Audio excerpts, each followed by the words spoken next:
media gambar di samping. Nah, di situ ada rumus mad tabi'i, ada rumus 1, rumus 2, rumus 3. Sebelah kiri daripada huruf nun sukun atau tanwin itu ada huruf apa? Terjadi hukum tajwid. Nah, setelahnya tuh sebelah kiri ini tanwin. Sebelah kiri kita mana? Huruf kaf ini kan.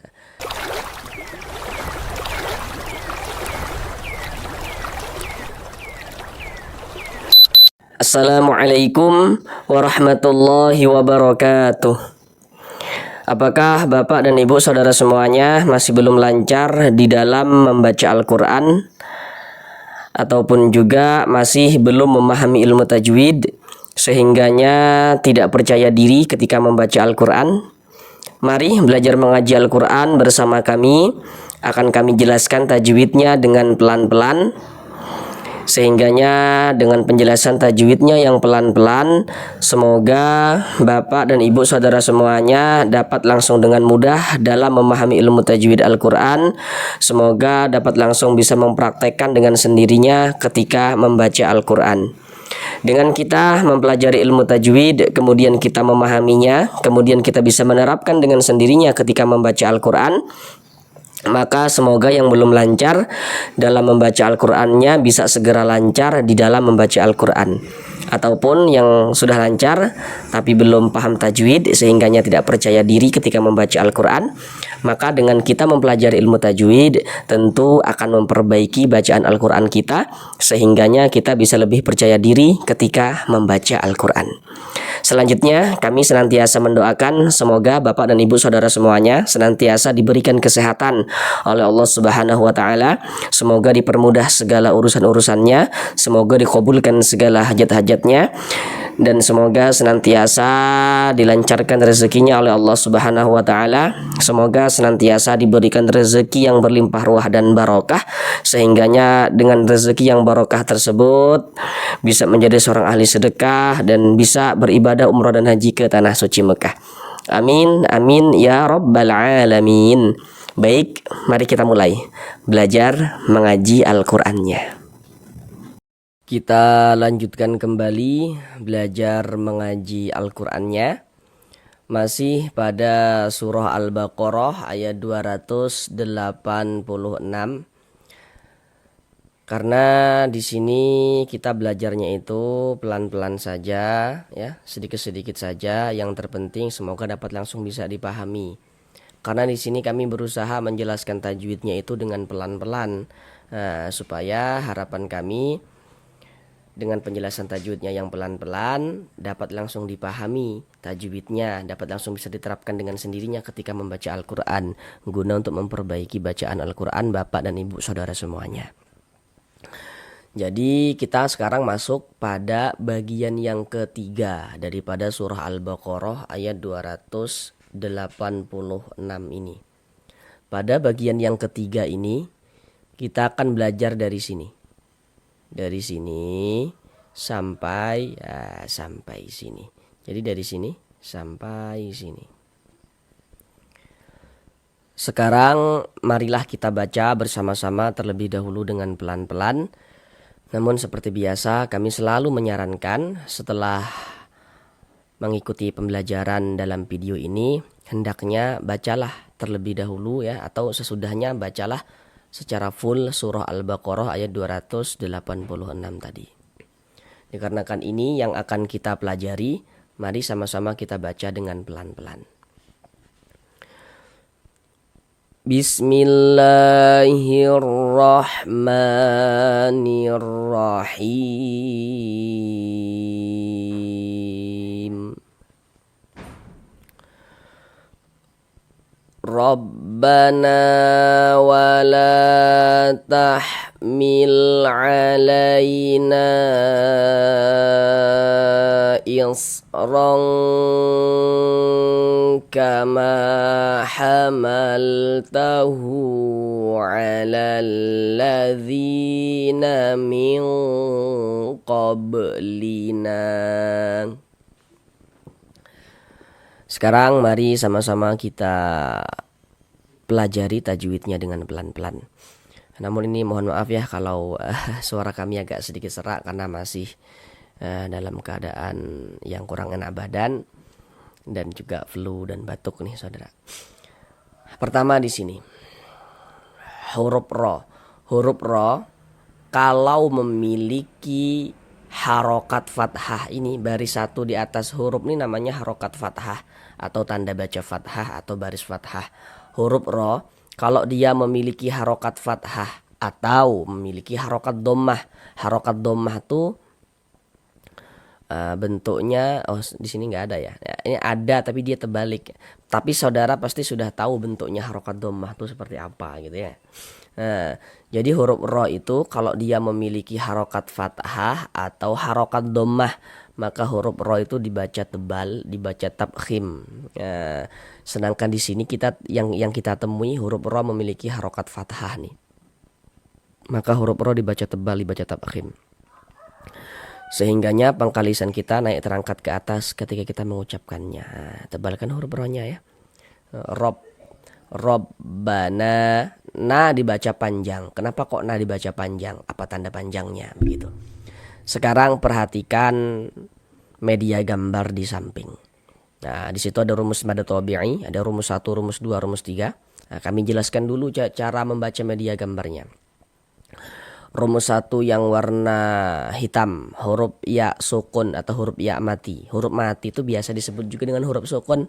Nah, sebelumnya harokat kasroh. Rumus 2 huruf waw sukun, sebelumnya harokat dhammah. Rumus 3 huruf alif, sebelumnya harokat fathah. Nah, rumus 1, 2, 3 yang barusan kami sampaikan itu, nah itulah yang disebut dengan huruf mad. Nah, kemudian nanti di dalam Al-Quran dari segi penulisannya, selain ditulis dalam bentuk yang warna hitam itu, bisa juga ditulis dalam bentuk yang seperti warna biru itu. Misalkan tuh rumus 3 yang warna hitam bisa ditulis dalam bentuk yang seperti warna biru, yakni berbentuk alif kecil berdiri di atas huruf untuk menunjukkan tanda panjang ya, atau harokat fathah berdiri. Begitu juga rumus 2 tuh, yang warna hitam bisa ditulis dalam bentuk dhammah terbalik nanti itu, seperti yang warna biru. Begitu juga rumus 1 itu, yang warna hitam rumus 1 bisa ditulis dalam bentuk alif kecil berdiri di bawah huruf atau kasroh berdiri. Begitu. Sedangkan nah ini dibaca panjang. Ini penjelasannya itu terletak pada rumus 3 yang warna hitam. Perhatikan rumus 3 warna hitam itu. Nah, jadi kalau kita mengaji Al-Quran bertemu dengan alif, sebelum alif ada harokat fathah, maka huruf yang memiliki harokat fathah itu dibaca panjang. Nah, contohnya seperti ini nih. Robbana, na dibaca panjang. Kalau kita mengaji Al-Quran, kalau kita membaca Al-Quran bertemu dengan huruf alif, ini huruf alif nih. Nih, yang garis ke atasnya huruf alif. Namun di sini huruf alifnya itu disambung dengan huruf nun. Namun yang menjadi perhatian kita bukan soal sambung menyambungnya, bukan ya, bukan itu. Karena nanti ada juga huruf alif yang tidak disambung begitu.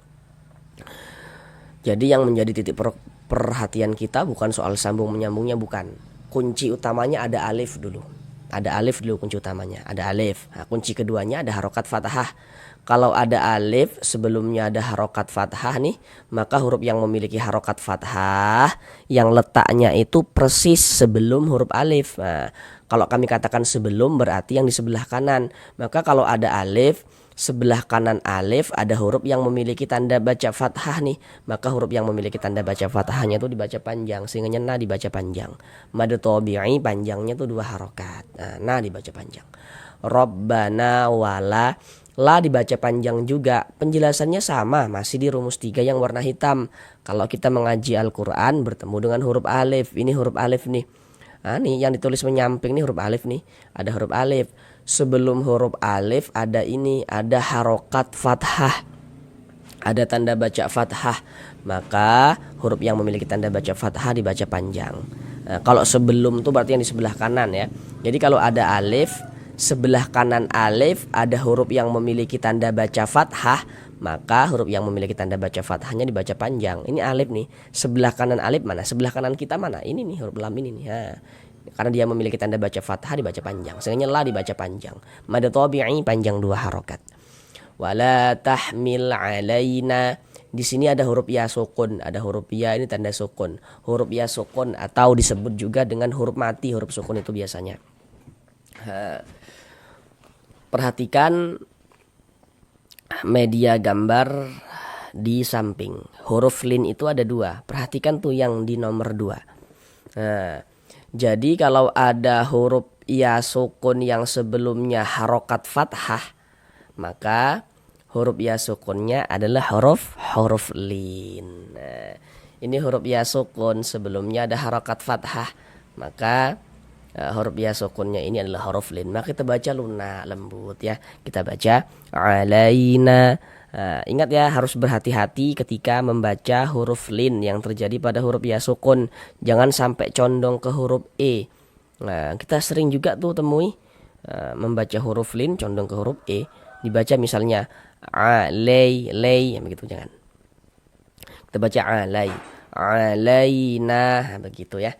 Kemudian na dibaca panjang. Nah, ini namanya adalah mad jaiz munfasil. Namun pada awalnya dia namanya mad tabi'i. Kenapa kok bisa berubah menjadi mad jaiz? Nah, sekarang na ini dibaca panjang. Pasti saudara semuanya sudah tahu ya kenapa kok na ini dibaca panjang, tanda panjangnya apa. Kembali lagi ke rumus 3 yang warna hitam. Kembali lagi ke rumus 3 yang warna hitam. Na dibaca panjang karena di sini ada alif. Ini ada alif nih. Sebelum alif ada ini nih, ada tanda baca fathah. Kalau ada alif, sebelah kanan alif ini ada huruf yang memiliki tanda baca fathah nih. Maka huruf yang memiliki tanda baca fathah tersebut dibaca panjang. Sehingganya na dibaca panjang. Pada awalnya dia namanya mad tabi'i. Kemudian mad tabi'inya itu bertemu dengan ini, dengan huruf hamzah, tapi di lain kalimat atau di lain kata, dalam 2 kata yang berbeda. Maka berubah menjadi mad jaiz. Jadi mad tabi'i yang bertemu dengan huruf hamzah di lain kalimat ya atau di lain kata, maka menjadi mad jaiz. Mad jaiz munfasil. Panjangnya 4 sampai dengan 5 harokat. Nah, maka dikasihlah tanda seperti ini. Bagi saudara yang belum tahu gitu kan ya, kok ini huruf hamzah bukankah ini huruf alif? Kalau ada huruf alif, ada tanda bacanya. Ini alif nih, ada tanda bacanya nih, ada harokatnya, ada barisnya, maka itu adalah huruf hamzah. Jadi huruf hamzah itu bisa ditulis dalam bentuk alif yang memiliki tanda baca seperti ini. Ingat ya, huruf alif kalau ada tanda bacanya maka itu adalah huruf hamzah, bukan huruf alif. Nah, kita panjangkan 4 sampai dengan 5 harokat. Alaina ismrong, seperti itu, panjangkan seperti itu.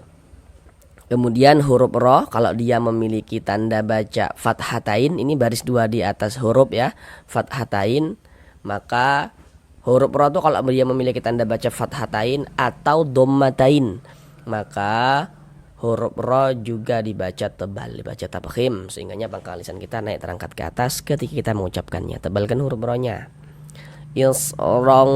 Isrong kama tanwin bertemu dengan huruf kaf.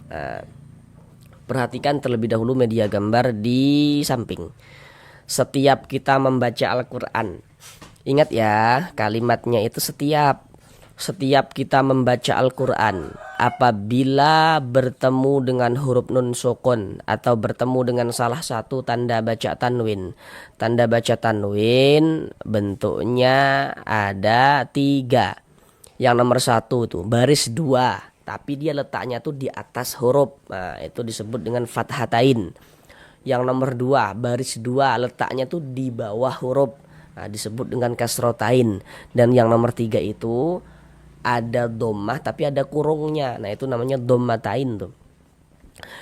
Jadi setiap kita membaca Al-Quran, kalau bertemu dengan huruf nun sukun atau bertemu dengan salah satu tanda baca tanwin, maka di situ pun akan terjadi hukum tajwid dengan kita memperhatikan huruf setelahnya. Huruf setelahnya itu adalah huruf yang di sebelah kiri, mohon maaf. Huruf setelahnya itu huruf yang di sebelah kiri. Nah, kita perhatikan huruf apa begitu. Contoh tuh seperti ini. Ini tanwin. Nah, kalau di situ ada tanwin atau nun sukun berarti terjadi hukum tajwid. Perhatikan huruf setelahnya. Ini tanwin. Huruf setelahnya mana? Ini. Ya, ini. Nah, bukan yang ini, bukan ya, yang ada tanda bacanya. Ini ya. Tanwin setelahnya adalah huruf kaf. Alhamdulillah.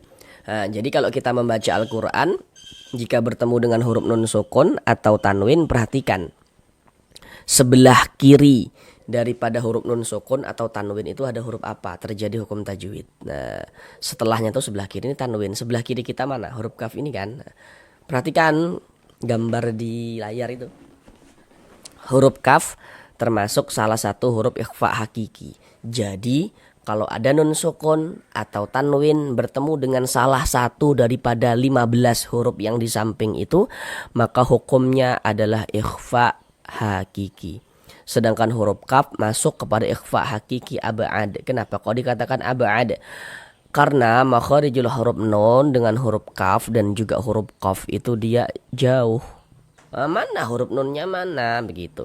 Nah ini kan tanwin ini. Tanwin itu kalau kita ucapkan di ujungnya itu ada huruf nunnya tuh. Ron. Nah itu kan ada huruf nunnya kan di ujungnya tuh. Yang tampak, yang kelihatan ketika kita ucapkan saja. Tapi dari segi penulisannya ya nggak ada. Ada nggak dari segi penulisannya? Nggak ada. Nah, tapi kalau kita ucapkan tampak jelas di ujungnya itu ada huruf nunnya, begitu. Itu dengan huruf kaf ini dia jauh dari segi makhraj, maka dikatakan ab'ad. Kemudian cara membacanya itu dibaca samar dan juga berdengung. Jadi dibaca samar disertai dengan dengungan, disertai dengan gunnah, begitu. Yang dibaca samar apanya? Bunyi tanwinnya. Jangan dibaca isron, ron berbunyi n jelas begitu, jangan disamarkan. Kalau ikhfa hakiki ab'ad itu dia lebih condong berbunyi eng dia. Kita baca isrong kama rong. Di bagian rongnya itu kita tahan suaranya, kita panjangkan sepanjang 2 harokat, kita dengungkan atau kita gunnahkan. Isrong kama, seperti itu. Kemudian ma dibaca panjang.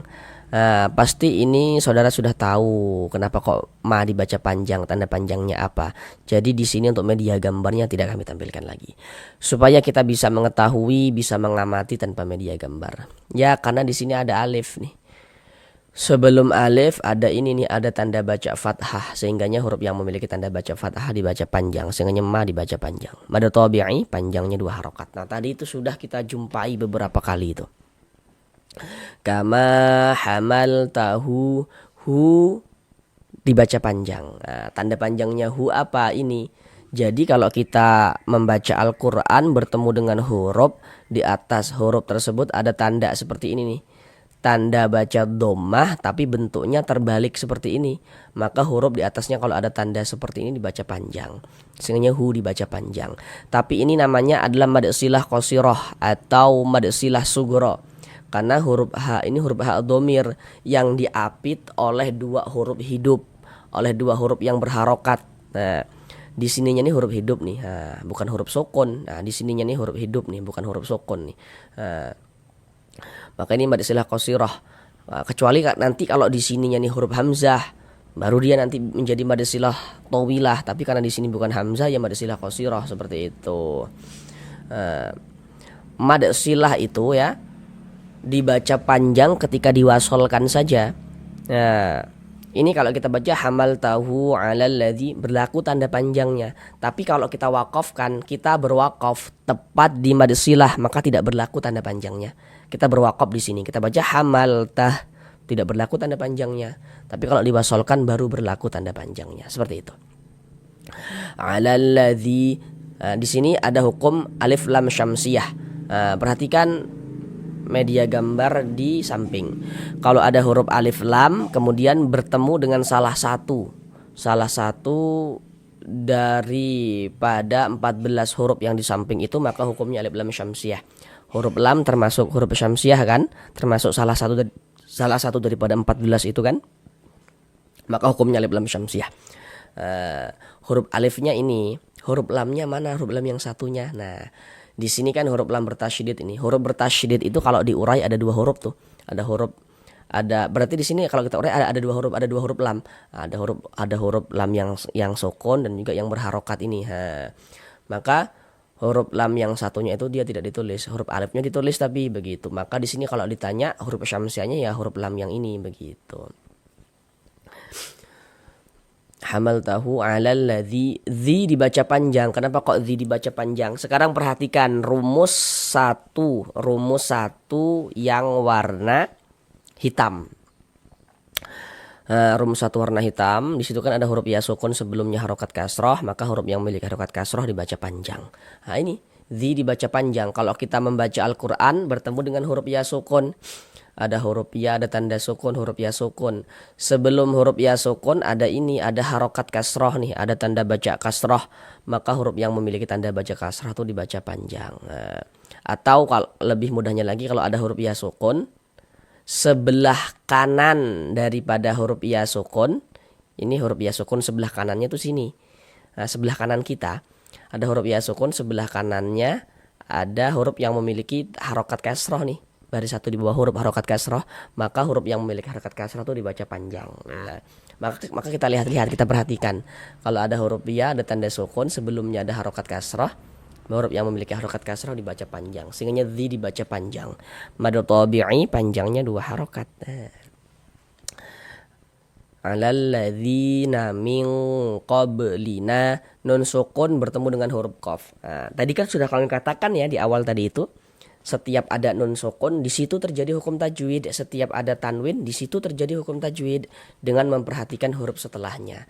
Ini nun sukun, setelahnya huruf qaf. Huruf qaf huruf apa? Harus kita ketahui. Harusnya saudara sudah tahu nih apa hukum tajwidnya begitu. Huruf qaf termasuk salah satu huruf ikhfa hakiki dan dia masuk pada ikhfa hakiki ab'ad. Sama dengan yang di atas tadi itu penjelasannya sama. Ini kita baca ming, kita dengungkan. Ming, jangan kita baca min, jangan kita samarkan. Ming, di bagian mingnya kita tahan suaranya, kita panjangkan sejenak sepanjang 2 harokat. Ming qablina, seperti itu. Kemudian di sini ada huruf ba sukun. Nah, perhatikan media gambar di samping.